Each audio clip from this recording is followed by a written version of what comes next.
জামায়াতে ইসলামীতে কোনোদিন একজন নন মুসলিম কি আমির হতে পারবেন? মানে এই প্রশ্নগুলো আসবে সামনে, আমি এটাই বলছি। জি, তাহলে এখন প্রশ্নটা হলো যে গঠনতান্ত্রিক বিধানের মধ্যে এটা আছে কিনা। Theoretically it is there, member হতে পারবে। পরবর্তী প্রশ্ন হলো হয় না কেন? তো গঠনতন্ত্রে তো আওয়ামী লীগের গঠনতন্ত্রে বহু কিছু আছে না, বিএনপির গঠনতন্ত্রে বহু কিছু আছে না, সব কি ইমপ্লিমেন্ট হয়? কিন্তু দের ইজ এ স্কোপ। হিসেবে আপনাকে একটা প্রশ্ন করি, একেবারে আলোচনা আছে, টেবিল আলোচনা, যে বাংলাদেশে যে দক্ষিণপন্থা এবং ডানপন্থার যে উত্থান হচ্ছে সেটি আন্তর্জাতিক পরিমণ্ডলে বাংলাদেশে একটা বড় ধরনের সমস্যায় ফেলবে। এটার সাথে এটা বলবেন, আর সাথে যদি কিছু বলতে চান। যে এই কনসার্নটা আমি বিভিন্ন জায়গায় শুনেছি, বড় বড় রাজনৈতিকবিদদের, এটা কেউ টকশোতে আলোচনা করতে চায় না, কণ্ঠেও শুনেছি, এবং আজকেও দুটো ডিপ্লোম্যাটিক কন্ট্যাক্টে গিয়েছিলাম সকালে মিটিং করতে, সেখানেও একটু হালকা করে আঁচ দিতে চায় যে 5ই আগস্টের পরে বাংলাদেশে এক ধরনের দক্ষিণপন্থার উত্থান হচ্ছে। তো আমি ওনার সঙ্গে অনেকক্ষণ তর্ক বিতর্ক করার চেষ্টা করলাম, সেটা কি? বাংলাদেশে কি এক্সট্রিমিজম রাইজ হচ্ছে? Do you have any specific information যে extremism in Bangladesh in a new fashion started? তখন তিনি আনসার দিলেন, no, we do not have any specific information. তাহলে কি জান কি হয়েছে বিগত সময়টাতে? হেফাজতকে অপ্রেস করেছে, হুজুরদেরকে মারামারি করেছে, রাইটিসদেরকে অনেক অসুবিধা করেছে, জামাত ইসলামী লোকদেরকে ফাঁসি দিয়েছে, বিএনপির বেগম খালেদা জিয়াকে ফাঁসি দিয়েছে, জেলে ঢুকে শাস্তি দিয়েছে, জেলে ঢুকে নিয়ে গেছে। তো বিএনপির কেন্দ্রীয় পর্যায়ের লোকদের 100, 150, 200, 250, আমার ধারণা হাবিবুন্নবী সোহেলের বিরুদ্ধে 300-এর উপরে, সবচেয়ে বেশি 400 বেশি মামলার আসামি হয়েছে। উনার সাথে একদিন আমার হাইকোর্টে দেখা হলো, উনি বললেন, ছোট ভাই এখন আর বাড়িতে যাইতে পারি না, কোর্টেই ঘুমাইতে হয়, কারণ একদিনে 5টা-7টা হাজিরাও থাকে। ওই আমলে আগাম জামিন নিতে গেছিলেন আর কি। তো আপনি এই এনভায়রনমেন্টটা ফ্রি হয়েছে, ফ্রি হয়ে তাতে কী হয়েছে? সবাই তো গতিশীল হয়েছে, সবাই তো তার গতি দেখাচ্ছে। আপনি মাদ্রাসা বন্ধ করে দিয়েছিলেন, মাদ্রাসা ওপেন হয়েছে। আপনি পীর সাহেবকে করতে দেন নাই, সেটা ওপেন হয়েছে। হেফাজতকে আপনি মারার চেষ্টা করেছেন, তারা ওপেন হয়েছে। হেফাজতকে ভাঙার চেষ্টা করেছেন, ভাঙাটা কিন্তু জোড়া লাগার চেষ্টা হয়েছে। নেতৃত্বের মধ্যে অনেক ধরনের ক্যারিকেচার করার চেষ্টা করেছেন, সেটাও ওপেন হয়েছে। তাহলে এই যে রাইটিস্ট পুরা ফোর্সটুকু, আমি মনে করি এটা বিএনপি থেকে শুরু করে আপ টু ইসলামী আন্দোলন, এই যে ফোর্স, এই ফোর্সের যে সাপ্রেশনের মধ্যে ছিল, তারা তো এক ধরনের হাফ ছেড়েছে। তো তারা ছাত্রদল হাফ ছেড়েছে, ছাত্র শিবির হাফ ছেড়েছে, একটা ওপেন স্পেস পেয়েছে। এটাকে লোকেরা বলছেন যে এটা হলো দক্ষিণপন্থার উত্থান। ফর এক্সাম্পল, ধরেন কিছুই হতো না, যদি 7ই জানুয়ারি নিয়মিত নির্বাচন হতো, কেয়ারটেকার গভর্নমেন্টের অধীন নির্বাচন হতো, বেগম খালেদা জিয়ার নেতৃত্বে নির্বাচন হতো, জোট নির্বাচনে অংশগ্রহণ করতো, ওইদিকে আওয়ামী লীগ নির্বাচনে অংশগ্রহণ করতো, 14 দলীয় জোট, তাহলে কি দক্ষিণপন্থার উত্থান হতো? বেগম খালেদা জিয়ার নেতৃত্বে অতীতে 4 দলীয় সরকারের আমলে কিসের উত্থান হয়েছিল? দক্ষিণপন্থার না উত্তরপন্থার? তাহলে সিম্বলটা কি? এই বেগম খালেদা জিয়ার নেতৃত্বে বাংলাদেশের যে ফোর্সগুলো একসাথে হয়, এদের আইডেন্টিটিকে বড় দাগে কীভাবে ব্র্যাকেট করা যাবে? এই টোটাল পন্থার নাম কি? ঠিক আছে, জামাত, বিএনপি, জামাত, ছোট দল, অমুক দল, তমুক দল, এটাকে একটা জায়গায় ব্র্যাকেট করেন। একদিকে যদি আপনি উত্তরপন্থী ধরেন, কাকে ধরবেন উত্তরপন্থী? কার নেতৃত্বে উত্তরপন্থী? আওয়ামী লীগের নেতৃত্ব। আর দক্ষিণপন্থা যদি ধরেন, তার নেতৃত্বে কে? বিএনপি। কে ছিল নেতৃত্বে? বেগম খালেদা জিয়া ছিল। তো বেগম খালেদার নেতৃত্বে এটাকে উত্তরপন্থা যদি ধরেন, এখন বেগম খালেদা জিয়া অসুস্থ, বাংলাদেশের অন্যান্য রাজনৈতিক দলগুলো 17 বছর বিভিন্ন অপারেশনের মধ্যে দিয়ে গিয়েছে, ইনক্লুডিং বিএনপি। তো তারা কি এখন ওপেন স্পেসে একটু মাথাচাড়া দিয়ে উঠবে? এটি তো স্বাভাবিক। এটা কি অস্বাভাবিক কিছু? অবজেকশনের জায়গা কোথায়? যদি এখানে এক্সট্রিমিজম গ্রো করে, this is what is objectionable. এখানে যদি আপনি কাউন্টার টেরোরিজমের যে কর্মকাণ্ড আছে, এটা যদি ফাংশন না করে প্রপারলি, না করার কারণে এখানে যদি আবার সেই বোমাবাজি গ্রো করে, that is what is objectionable part. কিন্তু সেখানে রাইটিস্ট প্রকৃতির লোকেরা যদি উত্থান হয়, এটা উত্থান এই তো 5ই আগস্টে, এটাই তো 5ই আগস্ট। কিন্তু একেবারে যদি মাজার ভাঙ্গা থেকে শুরু করে যদি নুরাল পাগলার লাশ পুড়িয়ে ফেলা, এটা কি একটা একেবারে ভয়াবহ? এটা ওটা ডিফারেন্ট ইন্টারপ্রিটেশন। এটা তো ডিফারেন্ট ইন্টারপ্রিটেশন। এই জিনিসগুলোকে আমরা কিভাবে দেখব? এই জিনিসগুলোকে আমরা কি গভর্নমেন্টের ছত্রছায়ায় দেখব না কিভাবে? দেখেন, 5ই আগস্টের পরে যা হয়েছে, আমার তো ধারণা পৃথিবীর, আমি কি বলে, মিশরের ঘটনা নিয়ে আমার স্পেসিফিক স্টাডি আছে।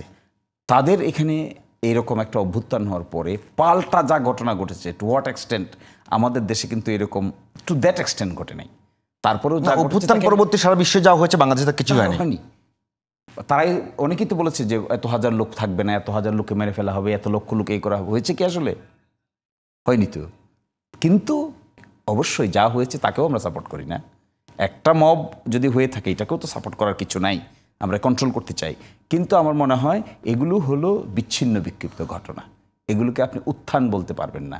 কারণ গভর্নমেন্টাল সিস্টেম, আমি এই ফর দ্য ফার্স্ট টাইম দেখলাম পুলিশের বিহেভিয়ার। পুলিশ এখনও মেরুদণ্ড সোজা করে দাঁড়ায় নাই, কিন্তু ঢাকা বিশ্ববিদ্যালয়ের এই ডাকসু নির্বাচন কেন্দ্রিক নাকি জাকসু নির্বাচন কেন্দ্রিক একজন পুলিশ অফিসার ফেসবুকে কি জানি একটা দিয়েছে, পরের দিন দেখি তাকে প্রত্যাহার করে ফেলা হয়েছে।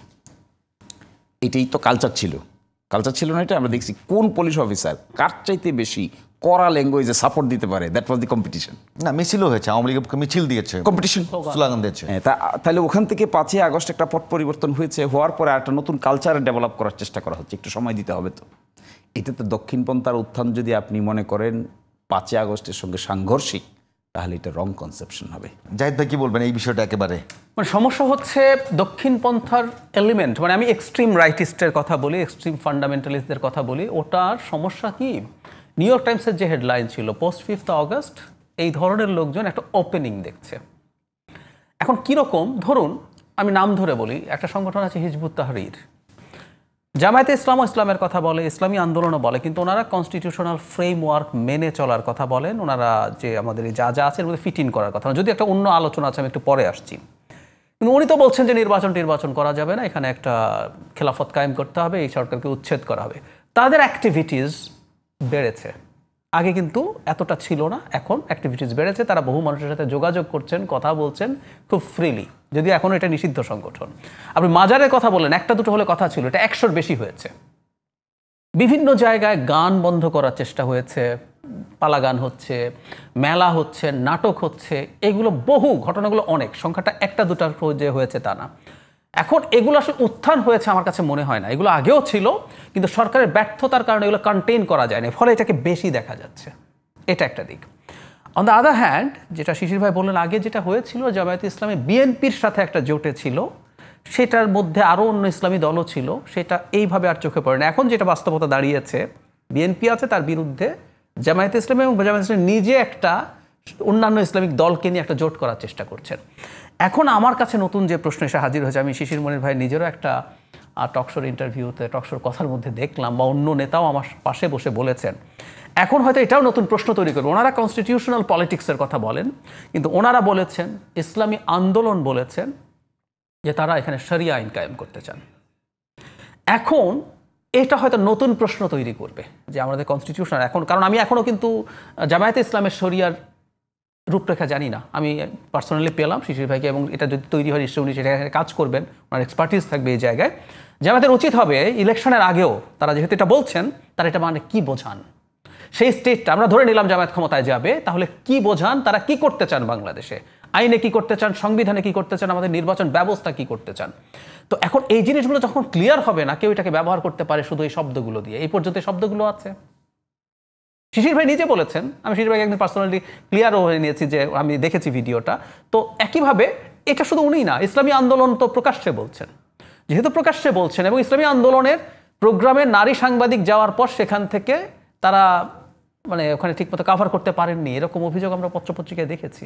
যদি সেগুলো হয়ে থাকে, তো ইসলামী আন্দোলন তো বাংলাদেশের একটা কনস্টিটিউশন মেনে চলা রাজনৈতিক দল, ওনাদের রেজিস্ট্রেশন আছে, উনি নির্বাচন করেন। এই জিনিসগুলো ক্লিয়ার না হলে কিন্তু এই দলগুলোকে নিয়ে প্রশ্ন আসবে। আরেকটু যোগ করে রাখি, ভারত কিন্তু বসে আছে আমাদের এই যাবতীয় জিনিসগুলো ধরে ঝামেলা পাকানোর জন্য। So they will try to create narratives. Shishir bhai, শেষ 2 মিনিট একেবারে আপনি এই কয়টার উত্তর দেবেন?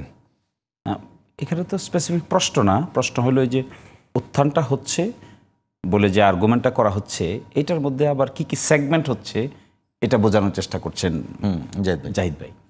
তার মধ্যে উনি নানা আসপেক্ট বলছেন, তার মধ্যে একটা বলছেন যে ফিউচার একটা চ্যালেঞ্জ হবে, সেটা হলো শরিয়ার ব্যাখ্যা। তো এই যে দেখেন, এই যে ইসলামিক দলগুলো এখন তারা পাবলিক এক্সপোজারে আসছে, পাবলিক এক্সপোজারে এসে তারা পাবলিক ওপিনিয়নের প্রতি এখন তাদের গুরুত্ব বাড়তেই হবে, এটাই তাদের অপশন হবে।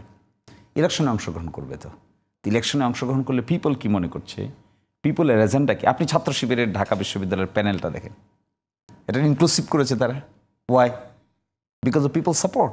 তারা দেখাইতে চেয়েছে যে all works of people can work with Islami Chhatra Shibir, backed by ইসলামী ছাত্র শিবির, তাদের যে ঐক্য প্যানেল। এবং একজন তারা এথনিক মাইনরিটির একজনকে নিয়েছে, চাকমা, তাকেও নিয়েছে, এবং ল্যান্ডস্লাইড ভিক্টরি হয়েছে তার।